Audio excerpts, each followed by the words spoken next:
ചെമ്പനിപ്പൂ സീരിയലിന്റെ നാളത്തെ episode review വിശേഷങ്ങളിലേക്ക് എല്ലാവർക്കും സ്വാഗതം. വീഡിയോയിലേക്ക് കിടക്കുന്നതിന് മുമ്പായിട്ട് വീഡിയോ ഒന്ന് എല്ലാവരും ലൈക്ക് ചെയ്ത് ഹൈപ്പ് ചെയ്ത് കാണാൻ വേണ്ടി ശ്രമിക്കണേ. ശ്രുതിക്ക് ഡീലർഷിപ്പ് കിട്ടാൻ വേണ്ടിയിട്ട് മാത്രമായിരുന്നു എല്ലാവരും വേഷം കെട്ടിയിട്ടുണ്ടായിരുന്നത്. അത് കിട്ടിയോടുകൂടി തന്നെ ഇനി എന്തായാലും നമുക്ക് ഇവിടുന്ന് പോകാം എന്ന് പറഞ്ഞിട്ട് രേവതിയാണെങ്കിൽ സച്ചിയെ നിർബന്ധിക്കുകയാണ്. അവിടെ ഇനി വെള്ളോടിയും കാര്യങ്ങളൊക്കെ ഉണ്ടാവും എന്നുള്ള കാര്യം അറിയാവുന്നത് കൊണ്ട് തന്നെയാണ് രേവതി അതിനെ നിർബന്ധിക്കുന്നത്. സച്ചി ചെറിയ മടി കാണിക്കുമ്പോൾ തന്നെ അങ്ങനത്തെ പരിപാടിയൊന്നും വേണ്ട എന്ന് പറഞ്ഞിട്ട് രേവതി നിർബന്ധിച്ച് കൂട്ടിക്കൊണ്ടു പോവുകയാണ്. അതേസമയം തന്നെ വീട്ടിലേക്ക് പോകാൻ വേണ്ടിയിട്ട് റെഡിയായിട്ട് നിൽക്കുവാണ്. രവിയും അതുപോലെ തന്നെ ചന്ദ്രയും പോകുന്നതിന് മുമ്പായിട്ട് സുധീരുടെ അടുത്ത് പറയുന്നുണ്ട്, ഫംഗ്ഷൻ ആവുന്ന സമയത്ത് എന്തെല്ലാം കാര്യങ്ങൾ നടക്കും എന്നുള്ള കാര്യം എനിക്ക് നന്നായിട്ട് അറിയാം.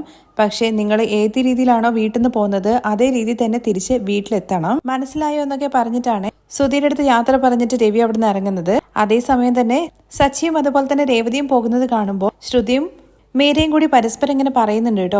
സച്ചിയെ കുടിപ്പിച്ചിട്ട് എങ്ങനെയെങ്കിലും ആ ഫോൺ കൈക്കലാക്കണം എന്നുള്ള ഉദ്ദേശത്തോട് കൂടിയിട്ടാണല്ലോ അവർ ഇത്രയും കഷ്ടപ്പെട്ടിട്ടുണ്ടായിരുന്നത്. എന്നാൽ സച്ചിയാണെങ്കിൽ പോകുന്നത് കാണുമ്പോൾ ഇങ്ങനെ പോയി കഴിഞ്ഞു കഴിഞ്ഞാൽ എങ്ങനെ ശരിയാവുക, നമുക്ക് എന്തെങ്കിലും ചെയ്യേണ്ടതെന്ന് മീരയും ശ്രുതിയും പരസ്പരം പറയുന്നുണ്ട്. ശ്രുതി, നിന്റെ പ്ലാനൊക്കെ ഔട്ടായെന്നാ തോന്നുന്നത്. അവര് പോകുന്നത് കണ്ടില്ലേ? എടി, അത് പറഞ്ഞാൽ പറ്റില്ല. കാരണം ഇന്ന് ഫോൺ എടുക്കാൻ വേണ്ടി പറ്റില്ലെങ്കിൽ ഒരിക്കലും പിന്നെ ഫോൺ എടുക്കാൻ വേണ്ടി പറ്റില്ല.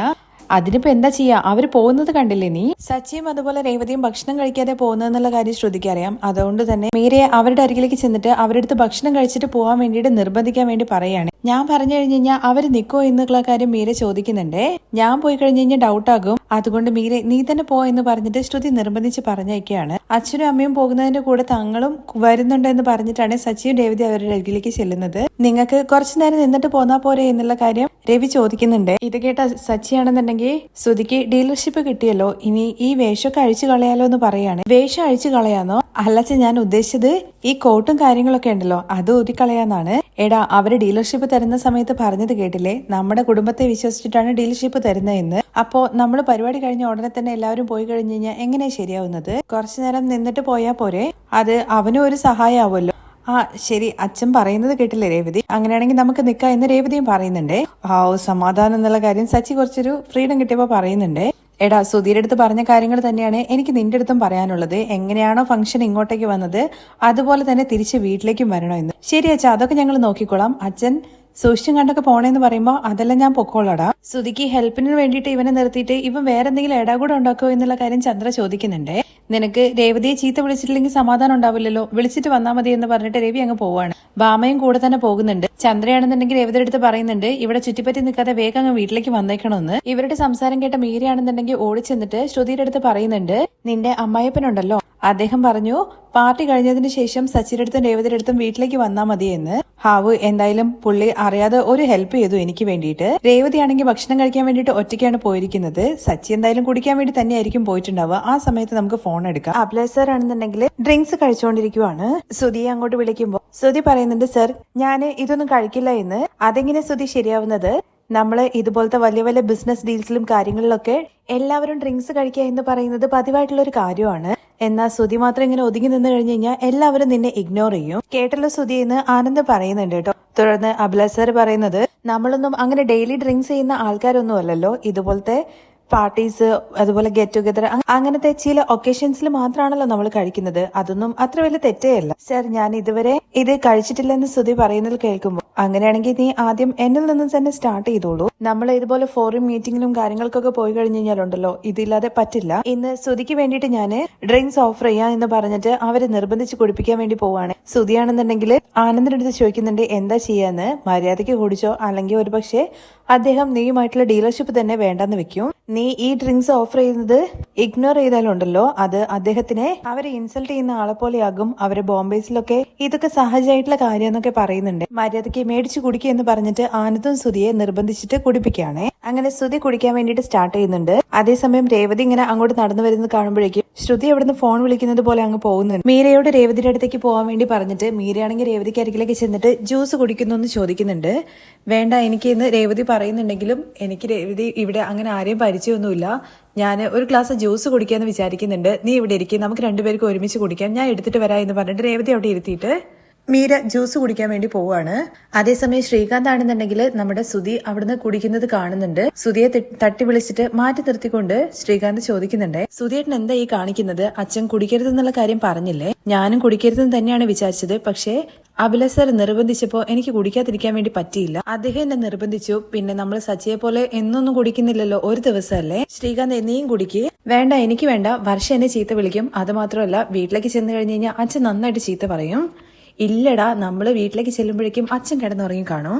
അങ്ങനെയാണോ സുധേട്ടൻ പറയുന്നത്? അതേടാ, നീ കുടിക്കുക എന്ന് പറഞ്ഞിട്ട് ശ്രീകാന്തിനെ നിർബന്ധിച്ച് കുടിപ്പിക്കുകയാണേ. ഞാൻ തരുന്ന പാർട്ടിയല്ലേ, അതില് നീ കുടിച്ചിട്ടില്ലെങ്കിൽ എങ്ങനെ ശരിയാവുന്നത്? കുടിക്കടാ എന്ന് പറഞ്ഞ് നിർബന്ധിച്ച് രണ്ടുപേരും ചിയേഴ്സ് കഴിച്ചിട്ട് അങ്ങ് കുടിക്കുവാണേ. പക്ഷേയാണെന്നുണ്ടെങ്കിൽ രേവതിക്ക് അരികിലേക്ക് ചെന്നിട്ട് രേവതി ചേച്ചി എന്താ ഇവിടെ ഇരിക്കുന്നതെന്ന് ചോദിക്കുകയാണേ. ഭക്ഷണം കഴിച്ചോ? ഇല്ല വർഷേ, ഇവിടെ എന്താണ് ടേബിളിൽ വിളമ്പി തരുമൊന്നുമില്ലേ? നമ്മള് പോയിട്ട് തട്ടിലെടുക്കണോ എന്ന് ചോദിക്കുകയാണേ. ചേച്ചി, ഇതുപോലത്തെ 5 സ്റ്റാർ ഹോട്ടലിലൊക്കെ ഇങ്ങനെയാണ് ഫുഡ് സെർവ് ചെയ്യുക. എനിക്കിതിനെ കുറിച്ചൊന്നും അറിയില്ല വർഷേ, ഞാൻ ആദ്യമായിട്ടാണ് ഇങ്ങനത്തെ സ്ഥലത്ത് വരുന്നത്. എന്നാൽ രേവതി ചേച്ചി, ഞാൻ എന്റെ അച്ഛന്റെ കൂടെ പലയിടങ്ങളിലും പോയിട്ടുണ്ട്.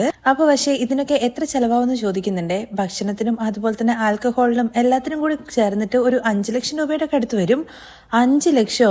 അതെ രേവതി ചേച്ചി, 5 ലക്ഷം. 5 ലക്ഷം രൂപ ഉണ്ടായിരുന്നെങ്കിലുണ്ടല്ലോ ഞങ്ങൾക്ക് ടെറസിന്റെ മുകളിൽ ഒരു റൂം കിട്ടാമായിരുന്നു. ഇത് കേട്ട വർഷയാണെന്നുണ്ടെങ്കിൽ ചിരിക്കുന്നുണ്ട്. അതേസമയം നമ്മുടെ സച്ചി പുറത്തിരുന്നുകൊണ്ട് മഹേഷിനെ വിളിക്കുന്നുണ്ട് കേട്ടോ. എന്നിട്ട് മഹേഷിന്റെ അടുത്ത് ഇങ്ങനെ ഓരോ കാര്യങ്ങൾ പറയാണ്. ഇത്രയും പൈസയൊക്കെ കൊടുത്തിട്ടാണ് അവൻ ഇങ്ങനെ ചെലവാക്കുന്നത്. ഫുഡ് മാത്രമല്ല ഡ്രിങ്ക്സും ഉണ്ട് എന്നൊക്കെ പറഞ്ഞ് സംസാരിച്ച് ഉള്ളിലേക്ക് കയറി വരുന്ന സമയത്താണ് കേട്ടോ സുധിയും അതുപോലെ ശ്രീകാന്തും കുടിക്കുന്നത് കാണുന്നത്.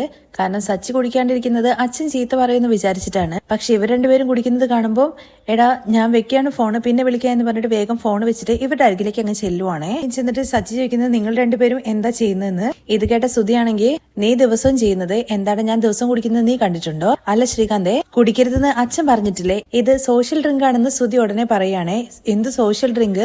എന്ത് സയൻസ് ഡ്രിങ്ക്? കുടിക്കരുതെന്ന് പറഞ്ഞു കഴിഞ്ഞാൽ കുടിക്കാതിരുന്നാ പോരെ? അച്ഛൻ കുടിക്കരുതെന്ന് പറഞ്ഞിട്ടും നിങ്ങൾ രണ്ടുപേരും കുടിക്കുകയാണല്ലേ. ഇത് കേട്ട ഉടനെ സുധി ചിരിക്കുന്നുണ്ട്. അച്ഛൻ എത്രയോ വർഷങ്ങളായിട്ട് നിന്റെ അടുത്ത് കുടിക്കരുതെന്ന് പറയുന്നുണ്ടല്ലോ, എന്നിട്ട് നീ കുടി നിർത്തിയോ? സുധിയുടെ ആ ചോദ്യത്തിന് നമ്മുടെ സച്ചിക്ക് മറുപടി ഒന്നും പറയാനില്ല. തുടർന്ന് ശ്രീകാന്ത് പറയുന്നുണ്ട്, നമ്മൾ അങ്ങോട്ട് ചെല്ലുമ്പോഴേക്കും അച്ഛൻ കിടന്നുറങ്ങി കാണും. എങ്കിലും അച്ഛന്റെ വാക്കിന് വില കൊടുക്കാത്തതുപോലെ ആവില്ലടാ. അങ്ങനെ ഒന്നുമില്ല സച്ചേട്ടാ. ഞാൻ ഒരു ക്ലാസ്സിൽ ആരംഭിച്ചതേ ഉള്ളൂ, ഇതുവരെ ഫുൾ ആയിട്ടില്ല. അതിനിടയ്ക്ക് ആനന്ദാണെന്നുണ്ടെങ്കിൽ സച്ചിക്ക് വേണ്ടത് ഒഴിച്ചിട്ട് കൊണ്ടുവരുന്നുണ്ട്. പക്ഷെ സച്ചി വേണ്ട എന്ന് പറയാണ്. അച്ഛൻ അറിഞ്ഞു കഴിഞ്ഞു കഴിഞ്ഞാൽ അച്ഛന്റെ മനസ്സ് വേദനിക്കും. അതൊന്നുമല്ല, രേവതി ചേച്ചി അറിഞ്ഞു കഴിഞ്ഞാൽ ചീത്ത പറയും. അതുകൊണ്ടല്ലേ. അവൾ അറിഞ്ഞിട്ടുണ്ടെങ്കിൽ എന്നെ മൊത്തത്തിൽ കാലിയാക്കും. അതിനിടയ്ക്ക് അഭിലാഷ് സാർ ആണെന്നുണ്ടെങ്കിൽ ട്രാവൽസിന്റെ ഓണർ എന്ന് പറഞ്ഞിട്ട് അങ്ങ് വിളിക്കുവാണ്. നിങ്ങൾ ഞാൻ കുറെ നേരമായിട്ട് നോക്കിക്കൊണ്ടിരിക്കുന്നത്, എവിടെ പോയിരുന്നു തനിയെ? എന്താ നിങ്ങൾ അവനാണ് നമ്മുടെ കൂട്ടത്തിലെ ഏറ്റവും വലിയ സോഷ്യൽ ഡ്രിങ്കർ എന്ന് പറയുന്നുണ്ട്. പിന്നെന്താണ് കം ലെറ്റ്സ് ഹാവ് എന്നൊക്കെ പറയാണേ. നോ സർ വേണ്ടെന്നൊക്കെ സച്ചി ഇങ്ങനെ പറയുന്നുണ്ടെങ്കിലും നിങ്ങൾ എന്താ 3 പേരും ഇങ്ങനെയൊക്കെ കം ലെറ്റ്സ് ഹാവ് എന്നൊക്കെ പറയാണ് കേട്ടോ. എല്ലാവരുടെ കഴിക്കാൻ വേണ്ടി നിർബന്ധിക്കാണ് കേട്ടോ ചെയ്യുന്നത്. അവരത്രയും പറഞ്ഞിട്ടും സച്ചി കുടിക്കുന്നില്ല കേട്ടോ. എത്ര വലിയ മനുഷ്യനാണ് അദ്ദേഹം പറഞ്ഞിട്ടും നീ എന്താ കുടിക്കാത്തെന്നുള്ള കാര്യം സച്ചിയുടെ അടുത്ത് ചോദിക്കുമ്പോൾ, എങ്ങനെയാണെങ്കിലും നിങ്ങൾ രണ്ടുപേരും ഭാര്യമാരുടെ അടുത്ത് അടി മേടിക്കാൻ വേണ്ടി പോവാണ്. എന്തിനാ എനിക്കും കൂടി അടി മേടിച്ചു തരുന്നത്? ഞാൻ എന്തായാലും കുടിക്കുന്നില്ല എന്ന് പറഞ്ഞിട്ട് സച്ചി അങ്ങ് മാറി നിൽക്കുവാണ്. ശ്രുതി വന്ന് നോക്കുന്ന സമയത്ത് സച്ചി മാത്രം മാറിയിരിക്കുന്നത് ശ്രുതി കാണുന്നുണ്ട്. ഇവൻ എന്താ കുടിക്കാത്തെന്നുള്ള മട്ടില് ദേഷ്യത്തോട് കൂടിയിട്ട് അങ്ങ് പോകുന്നുണ്ട്. അരികിലേക്കാണ് ചെല്ലുന്നത്. ചെന്ന ഉടനെ തന്നെ പറയുന്നുണ്ട് അവിടെ സച്ചി കുടിക്കാതിരിക്കുകയാണ്. ഓ, അവനെന്താ പെട്ടെന്ന് നല്ലവനായോ? പിന്നെ നമ്മൾ എങ്ങനെയാണ് ഫോൺ എടുക്കുന്നത്? കുടിക്കുന്ന കാര്യത്തിലുണ്ടല്ലോ നല്ലവൻ ചീത്തവൻ അങ്ങനെയൊന്നുമില്ല. കുടിക്കാത്ത ആളാണെങ്കിൽ പോലും ഇതുപോലത്തെ അറ്റ്മോസ്ഫിയറിൽ ഇരുന്ന് കഴിഞ്ഞ് കഴിഞ്ഞാല് ഒന്ന് കുടിച്ചു നോക്കണമെന്ന് തോന്നും. എന്താ നിനക്ക് ശ്രുതി തോന്നുന്നുണ്ടോ എന്ന് മീര ചോദിക്കുകയാണെ. നിനക്ക് ഞാൻ ഒന്ന് തന്നാലുണ്ടല്ലോ. ഞാൻ പറയുന്നത് ആദ്യം നീ കേക്ക്. എന്തായാലും സച്ചിയെ കൊണ്ട് കുടിക്കാതിരിക്കാൻ വേണ്ടി പറ്റില്ല. ടൈം മാറുമ്പോ സിറ്റുവേഷൻ മാറും. അവൻ എന്തായാലും കുടിക്കും. നമുക്ക് നോക്കാം എന്ന് പറഞ്ഞ് മീര അവിടെ നിൽക്കുവാണ്. തുടർന്ന് നമ്മുടെ സച്ചിയാണെങ്കിൽ രേവതിയുടെ ഫോണിലേക്ക് വിളിക്കുന്നുണ്ട്. രേവതി ഫോൺ എടുത്ത ഉടൻ തന്നെ സച്ചേട്ടൻ എവിടെയാന്ന് ചോദിക്കുന്നുണ്ട്. ഇവിടെ പാർട്ടി നടക്കുന്നിടത്ത്. ഓ, നിങ്ങൾ ഏത് പാർട്ടി നടക്കുന്നിടത്താന്ന് എനിക്ക് മനസ്സിലായി. അപ്പൊ നിങ്ങൾ കുടിക്കാൻ വേണ്ടി തുടങ്ങിയോ? ഇല്ല രേവതി, ഞാൻ ഇതുവരെ കുടിച്ചിട്ടില്ല. സുധിയും അതുപോലെ ശ്രീകാന്തും കുടിക്കാൻ വേണ്ടി തുടങ്ങി. അവരടുത്തും കുടിക്കരുതെന്നല്ലേ അച്ഛൻ പറഞ്ഞത്. പക്ഷെ എന്ത് ചെയ്യാനാ രേവതി, ഞാൻ പറഞ്ഞിട്ടൊന്നും അവൻ കേൾക്കുന്നില്ല. അവരത് കുടിക്കാൻ വേണ്ടി തുടങ്ങിയിട്ടുണ്ട്. പിന്നെ രേവതി, ഇവിടെയാണെന്നുണ്ടെങ്കിൽ ഫോറിൻ ബിവറേജസും കാര്യങ്ങളൊക്കെയാണുള്ളത്. ലേബലൊക്കെ നല്ല ഭംഗിയുണ്ട് കാണാന്. അതിനെന്താ പ്രശ്നം? അല്ല, എന്റെ അടുത്ത് അഭിലാഷ് സാറും കുടിക്കാൻ വേണ്ടിയിട്ട് ഒരുപാട് നിർബന്ധിച്ചു. പക്ഷെ ഞാൻ വേണ്ടാന്ന് പറഞ്ഞിട്ട് തനിയെ മാറിയിരിക്കുമായിരുന്നു. അവരെ നിർബന്ധിക്കുകയാണെന്നുണ്ടെങ്കിലേ നിങ്ങൾ കുടിക്കാത്ത ആളാണെന്നുള്ള കാര്യം പറഞ്ഞാൽ മതി. അതെങ്ങനെ രേവതി നമ്മൾ കള്ളം പറയുന്നത്? ഇങ്ങനത്തെ കാര്യങ്ങളിൽ കള്ളം പറഞ്ഞു കഴിഞ്ഞാലും കുഴപ്പമൊന്നുമില്ല. രേവതി, എനിക്ക് ഇപ്പൊ ഒരു പാട്ട് ഓർമ്മ വരുന്നുണ്ടെന്ന് പറഞ്ഞിട്ട് നാളെ മുതൽ ഞാൻ കുടിക്കില്ല എന്നും ഇന്ന് രാത്രി കുറച്ചൊന്ന് കുടിച്ച് ഒരു സുഖത്തിന് വേണ്ടി ഉറങ്ങാൻ വേണ്ടി അങ്ങനെ എന്തോ രീതിയിലുള്ള പാട്ടാണ് പാടുന്നത്. ഇത് കേട്ട രേവതിയാണെന്നുണ്ടെങ്കിൽ പാട്ടൊക്കെ വളരെ നന്നായിട്ടുണ്ട്. പക്ഷെ നിങ്ങൾ കുടിച്ചാലുണ്ടല്ലോ ബാക്കി ഞാൻ അപ്പൊ പറഞ്ഞുതരാം എന്ന് പറഞ്ഞിട്ട് ഫോൺ അങ്ങ് കട്ട് ചെയ്യാണ് ദേഷ്യത്തില്. കുടിക്കുന്ന അവിടെ ആണെങ്കിലും സച്ചി മാറിയിരിക്കുവാണല്ലോ. അതിൽ ഒരാൾ കുടിച്ചും കൊണ്ട് സച്ചിക്ക് അരികിലേക്ക് വന്നിട്ട് ബോധമില്ലാത്ത എന്തൊക്കെയോ പറയുന്നുണ്ട്. ആദ്യം ഒരു പ്രാവശ്യം കുറച്ചു നേരം വെറുപ്പിച്ചിട്ടൊക്കെ പോകുന്നുണ്ട്. വീണ്ടും വന്നിട്ട് ഇയാൾ എന്റെ അടുത്ത് നിന്ന് മേടിക്കാതെ പോയില്ലെന്ന് സച്ചി ഇങ്ങനെ മനസ്സിൽ പറയുന്നുണ്ട്. അത് ശരിയാണ്, ഞാൻ നിങ്ങളുടെ അടുത്ത് നിന്ന് ഉത്തരം കിട്ടാതെ ഞാൻ പോയില്ല എന്ന് പറയാണ്. എന്താണെന്ന് വെച്ചാൽ നിങ്ങൾ പറഞ്ഞു തൊലക്കിന്ന് സച്ചി പറയുന്ന സമയത്ത് ഏട്ടന്റെ ഫ്രണ്ടിനെ ഏട്ടാന്ന് വിളിക്കാം, അനിയത്തിന്റെയോ അല്ലെങ്കിൽ ചേച്ചിയുടെ ഫ്രണ്ടിനെ ചേച്ചി അനിയത്തി അങ്ങനെ വിളിക്കാം, എന്നാ ഭാര്യയുടെ ഫ്രണ്ടിനെ ഭാര്യ എന്ന് വിളിക്കാൻ വേണ്ടി പറ്റുമോ എന്നൊക്കെ ചോദിച്ചിട്ട് അയാൾ ഭയങ്കര ചിരിയാണ്. ഇത് കേട്ട് സച്ചിയാണെന്നുണ്ടെങ്കിൽ അവനടുത്ത് ചോദിക്കുന്നുണ്ട്, നിങ്ങളുടെ കല്യാണം കഴിഞ്ഞോ എന്ന്. ആ കല്യാണം കഴിഞ്ഞു. അങ്ങനെയാണെങ്കിൽ നിങ്ങളുടെ ഭാര്യ ഉണ്ടല്ലോ, നിങ്ങളുടെ ഫ്രണ്ടിനെ ഭർത്താവ് എന്നുള്ള കാര്യം പറയോ? എന്താ ബോസ് നിങ്ങൾ പറയുന്നെന്നുള്ള കാര്യം ചോദിക്കുമ്പോ ഇപ്പൊ നിങ്ങൾക്ക് കുത്തുന്നുണ്ടല്ലോ, നിങ്ങൾക്ക് എന്ത് വേണമെങ്കിലും പറയാം തമാശക്ക്, എന്നാ ഭാര്യമാരെ അങ്ങനെ പറഞ്ഞു കഴിഞ്ഞാൽ നിങ്ങളുടെ കാര്യമായിരിക്കും കഷ്ടത്തിലാവുക. നിങ്ങളിപ്പോ ഭയങ്കര ഹോട്ടാണെന്നാ തോന്നുന്നത്. എന്തായാലും ഞാൻ പോയിട്ട് ഒരു ലാർജ് ഒഴിച്ചിട്ട് വരാം, അപ്പൊ നിങ്ങൾ കൂൾ ആയിക്കോളെന്ന് പറഞ്ഞിട്ട് അയാള് സച്ചിക്ക് കുടിക്കാനുള്ള ഡ്രിങ്ക്സ് എടുക്കാൻ വേണ്ടിട്ട് പോകുന്നുണ്ട്. സച്ചി മൊത്തത്തില് അദ്ദേഹത്തിന്റെ സംസാരമൊക്കെ കേട്ടിട്ട് ആകെ മൊത്തത്തിൽ കലിപ്പിലാണ്. അടുത്തേക്ക് സുധിയും അതുപോലെ ശ്രീകാന്തും കൂടി വരുന്നുണ്ട്. നിങ്ങൾക്കൊക്കെ എന്താണ് വേണ്ടതെന്നുള്ള കാര്യമാണ് അവർ അരികിലേക്ക് വരുമ്പോൾ തന്നെ നമ്മുടെ സച്ചി ചോദിക്കുന്ന ദേഷ്യത്തില്. സച്ചിയേട്ടാ എന്തിനാണ് ഇവിടെ വന്നിരിക്കുന്നത്, പോയിട്ട് ഡ്രിങ്ക്സ് കഴിക്കാൻ വേണ്ടി ശ്രീകാന്ത് പറയുന്നുണ്ട്. അതുപോലെ തന്നെ സുധിയും, എടാ നിന്റെ ഏട്ടന് ഇത്രയും വലിയൊരു പാട്ട് നടത്തുമ്പോ നീ എന്താണ് കുടിക്കാതിരിക്കുന്നത്, അതുപോലെ എന്റെ ഔദാര്യത്തില് നീ ഒരു ട്രാവൽസിന്റെ ഓണറും ആയില്ലേ. ഇത് കേട്ട ഉടനെ സച്ചി പറയുന്നുണ്ട്, എടാ നീ അച്ഛന്റെ അടുത്തുനിന്ന് എടുത്തോണ്ട് പോയ പണം ഉണ്ടായിരുന്നെങ്കിൽ എനിക്ക് ശരിക്കും ഒരു ട്രാവൽസിന്റെ ഓണർ ആവാൻ വേണ്ടി പറ്റുമായിരുന്നു. വീണ്ടും തുടങ്ങിയല്ലോ എന്ന് സുധി പറയുമ്പോഴേക്കും സച്ചേട്ടാ അതൊക്കെ അങ്ങ് വിട്ടുകളി, സച്ചേട്ടൻ പോയിട്ട് ഒന്ന് കഴിക്ക്. സച്ചേട്ടാ സത്യം പറയാലോ ഈ കെറ്റപ്പില് സച്ചേട്ടൻ നല്ല മാസാണ്, അതല്ലെങ്കിലും ആവില്ലേടാ, ഞാൻ അധ്വാനിച്ചുണ്ടാക്കിയ പണത്തില് ഞാൻ മേടിച്ചു കൊടുത്തല്ലെന്നൊക്കെ സുധി പറയുമ്പോഴേക്കും, എടാ എനിക്ക് വരുന്ന ദേഷ്യത്തിലുണ്ടല്ലോ വെറുതെ ഇവനെ കൂട്ടിക്കൊണ്ട് പോയിക്കോ, ഞാൻ അടിച്ചു പോകും. അങ്ങനെ ശ്രീകാന്ത് ആണെന്നുണ്ടെങ്കിൽ കൂട്ടിയിട്ട് അങ്ങനെ പോകുന്നുണ്ട് കേട്ടോ. സുധി ഒരു ചെറിയ സ്മോളും കൂടി അടിക്കുക എന്ന് പറഞ്ഞിട്ട് രണ്ടുപേരും പോയിട്ട് നന്നായിട്ട് അടിച്ച് പൂസായിട്ടുണ്ട് കേട്ടോ. അതിനിടയ്ക്ക് നമ്മുടെ വർഷയാണെന്നുണ്ടെങ്കിൽ രേവതി ചേച്ചി വാ നമുക്ക് പോയിട്ട് ഭക്ഷണം കഴിക്കാന്ന് പറയാണ്. പക്ഷെ സച്ചേട്ടൻ വരട്ടെ എന്ന് രേവതി പറയുന്നുണ്ടെങ്കിലും അവര് രേവതി ചേച്ചി ഇപ്പോഴൊന്നും വരില്ല, അവരെ കാത്തുകൊണ്ടിരുന്നു കഴിഞ്ഞാൽ നമുക്ക് അൾസർ വരും, അതുകൊണ്ട് കഴിക്കാം എന്ന് പറഞ്ഞിട്ട് രണ്ടുപേരും അങ്ങ് എഴുന്നേൽക്കുവാണേ. രേവതിക്ക് കുടിക്കാൻ വേണ്ടിയിട്ട് ജ്യൂസ് എടുത്തിട്ടാണ് നമ്മുടെ മീര അങ്ങോട്ടേക്ക് വരുന്നത്. അത് കണ്ട ഉടനെ തന്നെ മീരയുടെ കയ്യിൽ നിന്ന് ജ്യൂസ് മേടിക്കുവാണേ. നീ ഇത് എങ്ങോട്ടാ കൊണ്ടുപോകുന്നത്, ഞാനിത് അവർക്ക് കൊടുക്കാൻ വേണ്ടിയിട്ട്, നീ അങ്ങോട്ടേക്ക് ഒന്ന് നോക്കി. അപ്പോഴേക്കും രണ്ടുപേരും ഭക്ഷണം കഴിക്കാൻ വേണ്ടിയിട്ട് എഴുന്നേൽക്കുന്നുണ്ട്. അവര് ഭക്ഷണം കഴിക്കാൻ വേണ്ടി വിളിക്കണോ എന്ന് മീര ചോദിക്കുമ്പോ അവരുടെ അടുത്ത് അവിടെ തന്നെ ഇരിക്കാൻ വേണ്ടി പറ, അവർക്കുള്ള ഭക്ഷണം ഇങ്ങോട്ട് കൊണ്ടുതരാ എന്ന് പറ. അവരവിടെ നിന്ന് എഴുന്നേറ്റ് കഴിഞ്ഞാൽ സച്ചിയെ വിളിച്ചുകൊണ്ട് പോകും, പിന്നെ സച്ചി കുടിക്കില്ല, നീ ചെന്നിട്ട് അവരെ അവിടെ തന്നെ ഇരുത്ത് എന്ന് പറഞ്ഞിട്ട് മീര അങ്ങ് പറഞ്ഞു വിടുവാണേ. ജ്യൂസ് ശ്രുതി കയ്യിൽ മേടിക്കുന്നുണ്ട്. അങ്ങനെ മീര അവരുടെ അരികിലേക്ക് ചെല്ലുവാണേ. രണ്ടുപേരും എങ്ങോട്ടാ പോകുന്നതെന്ന് ചോദിക്കുമ്പോ ഭക്ഷണം കഴിക്കാൻ വേണ്ടിയിട്ട് ഞാൻ സച്ചേട്ടനെ വിളിക്കാൻ വേണ്ടി പോവാന്ന് രേവതി പറയാണേ. ഓ സോ സ്വീറ്റ്, നിങ്ങൾ രണ്ടുപേരും ഒരുമിച്ച് മാത്രമേ കഴിക്കുള്ളൂ എന്ന് മീര ചോദിക്കുന്നുണ്ടേ. അല്ല രണ്ടുപേരും ഒരുമിച്ചല്ല ഇങ്ങോട്ടേക്ക് വന്നത്, അപ്പോ ഒരുമിച്ച് കഴിക്കണ്ടേ? അതെ, ശ്രീകാന്തും അതുപോലെ സുധിയും സച്ചിയും എല്ലാവരും കൂടി ചേർന്നിട്ട് അവിടെ ആ ബിസിനസ്മാനുമായിട്ട് സംസാരിച്ചുകൊണ്ടിരിക്കുകയാണ്. അത് കുഴപ്പമില്ല, ഞാൻ വിളിച്ചു കഴിഞ്ഞാൽ സച്ചിയേട്ടൻ വരുന്ന രേവതി പറയുന്നുണ്ടെങ്കിലും അങ്ങനെ വിളിക്കുന്നത് ശരിയാണോ രേവതി? അവര് ബിസിനസിന്റെ കാര്യങ്ങളല്ലേ സംസാരിക്കുന്നത്. നിങ്ങൾ എന്തായാലും ഇവിടെ ഇരിക്കും, രണ്ടുപേർക്കുള്ള ഭക്ഷണം ഞാൻ പറഞ്ഞിട്ടുണ്ട്, ഇപ്പൊ കൊണ്ടുവരുമെന്ന് പറയാണേ. അതിനിടയ്ക്ക് വർഷയ്ക്ക് കോള് വരുന്നതുകൊണ്ട് തന്നെ വർഷ ഫോണിൽ സംസാരിച്ച് അങ്ങ് പോകുന്നുണ്ട്. പക്ഷെ രേവതിയെ പിടിച്ചിട്ട് ആ ടേബിളിന്റെ അവിടെ തന്നെ ഇരുത്തുവാണേ. രേവതിയുടെ ഒപ്പം മീരയും ഇരിക്കുന്നുണ്ട് കേട്ടോ. രേവതി ഇങ്ങനെ നോക്കുന്നത് കാണുമ്പോ സച്ചിയെ നോക്കുമായിരിക്കുമല്ലോ. നിങ്ങൾ രണ്ടുപേരും അത്രയും സ്നേഹത്തിലാണല്ലേ? എനിക്ക് ശരിക്കുണ്ടല്ലോ നിങ്ങൾ രണ്ടുപേരെയും കാണുമ്പോൾ അസൂയ തോന്നും. അസൂയ എന്ന് രേവതി ചോദിക്കുമ്പോ അതെ, നിങ്ങൾ രണ്ടുപേരുടെ സംസാരവും അതുപോലെ നിങ്ങൾ തമ്മിലുള്ള പരസ്പര സ്നേഹവും എല്ലാം ഞാൻ ഒരുപാട് തവണ ഇതിനെ കുറിച്ചിട്ട് ശ്രുതിയുടെ അടുത്ത് പറഞ്ഞിട്ടുണ്ട്. നിങ്ങൾക്ക് എങ്ങനെയാണ് ഇത്രയും സ്നേഹിക്കാൻ വേണ്ടി പറ്റുന്നത് പരസ്പരം? ഭാര്യ ഭർത്താക്കന്മാരാവുന്ന സമയത്ത് അങ്ങനെയൊക്കെയല്ലേ എന്ന് രേവതി ചോദിക്കുമ്പോ അല്ല, പക്ഷെ നിങ്ങൾ രണ്ടുപേരും ഉണ്ടല്ലോ പ്രത്യേകതരം കപ്പിൾസ് ആണ്, ഭയങ്കര റൊമാൻറ്റിക്. തുടർന്ന് സച്ചി അവിടെ നിന്ന് വെള്ളം കുടിച്ചോണ്ടിരിക്കുമ്പോ നേരത്തെ വന്ന് വെറുപ്പിച്ച അതേ ആള് തന്നെ വീണ്ടും വരുവാണേ. എന്താ ബോസ് നിങ്ങൾ കുടിക്കാൻ വേണ്ടി തുടങ്ങിയെന്ന് ചോദിക്കുമ്പോ എടോ ഇത് വെറും വെള്ളമാണ് ബോസ്, നിങ്ങളടുത്ത് എനിക്ക് ഒരു കാര്യം കൂടി സംസാരിക്കാനുണ്ടെന്ന് പറയുമ്പോഴേക്കും അങ്ങോട്ടേക്ക് ഡ്രിങ്ക്സ് ആയിട്ട് ഒരു വെയിറ്റർ വരുന്നുണ്ട്. അദ്ദേഹത്തിന്റെ അടുത്ത് മേടിച്ചങ്ങ് കുടിക്കുവാണ് കേട്ടോ നമ്മുടെ സച്ചി. ഒന്നല്ല ഒറ്റയടിക്ക് 3-4 പെഗ് അടിക്കുന്നുണ്ട്. ഇത് നമ്മുടെ ശ്രുതി അവിടെ നിന്ന് കാണുവാണ്. ശ്രുതിക്ക് ഭയങ്കരമായിട്ട് സന്തോഷമാവുക. കാരണം ശ്രുതി എന്താണോ വിചാരിച്ചത് അത് നടന്നല്ലോ, ആ സന്തോഷം. നമ്മുടെ സച്ചിയെ കുഴപ്പിച്ച് ഓരോ ചോദ്യങ്ങൾ ചോദിച്ചുകൊണ്ടിരുന്നല്ലോ. അവന്റെ അടുത്ത് ഇത്ര നേരം നിങ്ങളല്ലേ എന്റെ അടുത്ത് ചോദ്യം ചോദിച്ചത്, അതുകൊണ്ട് തന്നെ ഇനി ഞാൻ നിങ്ങളുടെ അടുത്തൊരു ചോദ്യം ചോദിക്കുക എന്ന് പറഞ്ഞിട്ട് സച്ചി ഒരു ചോദ്യം ചോദിക്കുകയാണേ.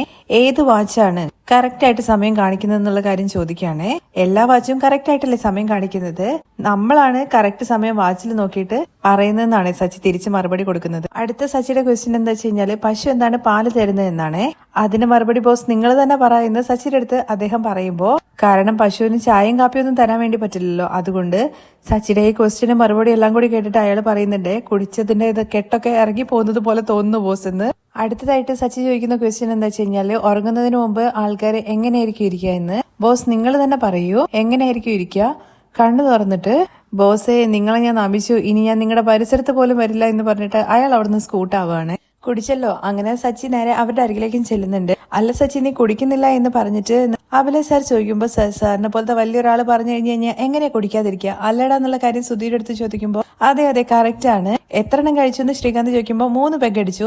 ഞങ്ങൾ എല്ലാവരും 3 പെഗ് അടിച്ചെന്ന് പറഞ്ഞിട്ട് പരസ്പരം അങ്ങോട്ടും ഇങ്ങോട്ടും എല്ലാം ഹൈഫൈ ഒക്കെ അടിച്ച് ഇങ്ങനെ ഭയങ്കര ഹാപ്പി ആയിട്ട് ഇരിക്കുവാണേ.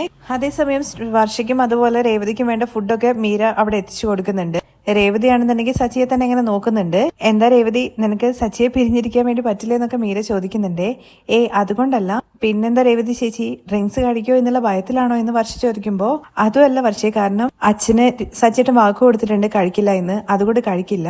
പിന്നെന്താ പ്രശ്നം, എന്തായാലും സച്ചി വന്നോളൂ. അങ്ങനെ അവരുടെ അടുത്ത് മീര കഴിക്കാൻ വേണ്ടി പറയുന്നുണ്ട്. രേവതി കഴിക്കുന്നുണ്ടെങ്കിലും സച്ചി വരുന്നത് നോക്കിക്കൊണ്ട് നിൽക്കുവാണേ. വീണ്ടും ഡ്രിങ്ക്സ് കഴിക്കുന്ന അവിടെ തന്നെയാണ് കാണിക്കുന്നത്. നമ്മള് എല്ലാവരും സമരമായിട്ട് നിൽക്കുന്ന സ്ഥലം എവിടെയാന്ന് ചോദിക്കുമ്പോൾ ബാറാണെന്നുള്ള കാര്യമാണ് അഭിലയ സാർ പറയുന്നത്.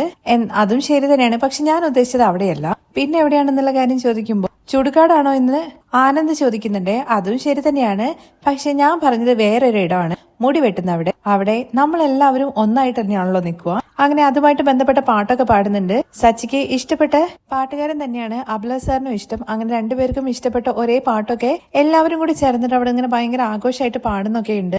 മദ്യത്തിന്റെ ആ ഗ്ലാസ് ഉണ്ടല്ലോ, ഗ്ലാസിനകത്ത് സ്പൂണോട് കൂട്ടിയിട്ട് ഇങ്ങനെ മ്യൂസിക് പോലെയൊക്കെ ആക്കിയിട്ട് എല്ലാവരും ഭയങ്കര എൻജോയ് ചെയ്ത് പാട്ടും അതുപോലെ ഡാൻസും ഒക്കെയാണ് കേട്ടോ അവിടെ. സച്ചി തന്നെ വീഡിയോ ഒക്കെ എടുക്കുന്നുണ്ട്. പക്ഷെ അതിനിടയ്ക്ക് ശ്രുതിയും അതുപോലെ മീരയും കൂടി അങ്ങോട്ടേക്ക് എത്തുന്നുണ്ട്. മീരയാണെങ്കിൽ ആ പാട്ടൊക്കെ കേട്ടിട്ട് ആസ്വദിച്ച് നിൽക്കുവാണ്. പക്ഷെ മീരയുടെ അടുത്ത് നീ എന്താടി നോക്കി നിൽക്കുന്നതെന്നുള്ള കാര്യം ചോദിക്കാനായിട്ട് ശ്രുതി ആ തക്കം നോക്കിയിട്ട് സച്ചിയുടെ കയ്യിൽ നിന്ന് ഫോൺ മേടിച്ചിട്ട് ഞാൻ ഫോട്ടോ എടുക്കാൻ വീഡിയോ എടുക്കുക എന്ന് പറഞ്ഞിട്ടാണ് ഫോൺ മേടിക്കുന്നത്. മേടിച്ച് വേഗം ശ്രുതിയുടെ കയ്യിൽ കൊടുക്കുന്നുണ്ട്. ശ്രുതിയാണെന്നുണ്ടെങ്കിൽ ആ വീഡിയോ സെർച്ച് ചെയ്തിട്ട് സെൻഡ് ചെയ്യാൻ വേണ്ടി നോക്കുമ്പോഴേക്കും പാട്ടൊക്കെ നിർത്തി താഴെ ഇറങ്ങിയിട്ട് സച്ചി നീ എന്താ എന്റെ ഫോൺ എടുത്ത് കാണിക്കുന്നത് എന്നുള്ള കാര്യം ചോദിച്ചിട്ട് പെട്ടെന്ന് തട്ടിപ്പറിച്ച് അങ്ങ് വാങ്ങുവാണ് കേട്ടോ ചെയ്യുന്നത്. അങ്ങനെ പ്ലാന് അവിടെ പൊളിയാണ് കേട്ടോ ചെയ്യുന്നത്. എന്താടി ഫോണിൽ വീഡിയോ എടുത്തോ ഇല്ലയോ എന്ന് മീര ചോദിക്കുമ്പോൾ ഇല്ലടി, വീഡിയോ ഞാൻ തെരഞ്ഞ് കണ്ടുപിടിച്ചപ്പോഴേക്കും അവനാണെങ്കിൽ ഫോൺ എടുത്തിട്ട് പോയി എന്ന് പറഞ്ഞിട്ട് മീര അവിടെ നിന്ന് ദേഷ്യം പിടിച്ച് അങ്ങ് പോകുന്നുണ്ട് കേട്ടോ. ശ്രുതി ആകെ ഇല്ലാതാവാണ്, കാരണം ലാസ്റ്റ് ചാൻസ് ആയിരുന്നല്ലോ ഈ ഫോൺ എടുക്കല്, അതും പാളിപ്പോയി. ബാക്കി വിശേഷങ്ങൾ കേൾക്കാൻ താല്പര്യം ഉണ്ടെന്നുണ്ടെങ്കിൽ നെക്സ്റ്റ് എപ്പിസോഡിൽ നിന്ന് കമന്റ് ചെയ്യണേ.